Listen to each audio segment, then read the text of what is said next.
Hey man, great to be with you, Conn. How you doing? Well, Cesar, it's great to connect with you yet again, and congratulations on your new show called Leader of the Pack.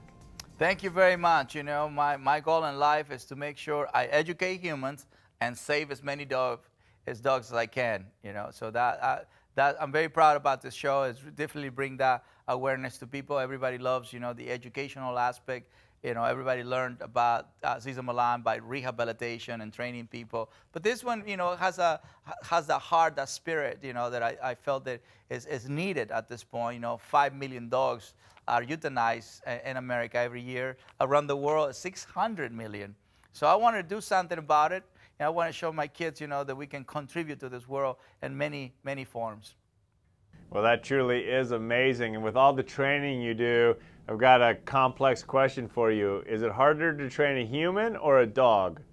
Well, it's definitely a human, because a human goes through the process of how long is it going to take, and, you know, do I'm doing it right?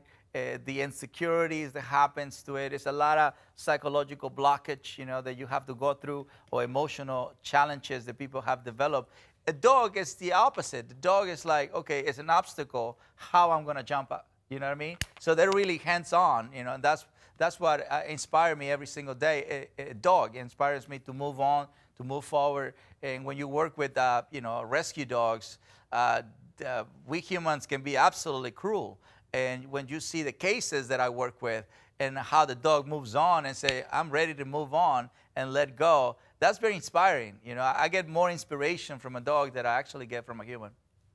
Well, we certainly can see that passion come alive in your shows. And now that spring is upon us and we're going to be outdoors, what's your biggest concern for our pets? Well, believe it or not, we're not as disciplined as we should. We're not as proactive as we should. You know, so one of the things that I suggest every year is to remind people about fleas and ticks. You know, it's something that we have to keep in the back of our mind. Fleas and ticks are waiting, right, to jump on our dogs, and they don't care if it's a Chihuahua or a Greyhound. They're going to jump on. So one of the brand that we use at the ranch, you know, we own 20 dogs, is Frontline, and it's a brand that has been very good to me. You know, keeps my dogs very healthy. We have a horse, we have a llama, and none of them ever had fleas or ticks. Cesar, always great insights. And before we go, given your tremendous success across the board, what advice would you give to the rest of us pursuing our dreams? Focus, intention. Intention, focus, patience. Simple as that. I like that a lot, Cesar. You truly embody all three of those words. Thank you for your inspiration, caring for our pets, and joining us today. Thank you, man. Appreciate it.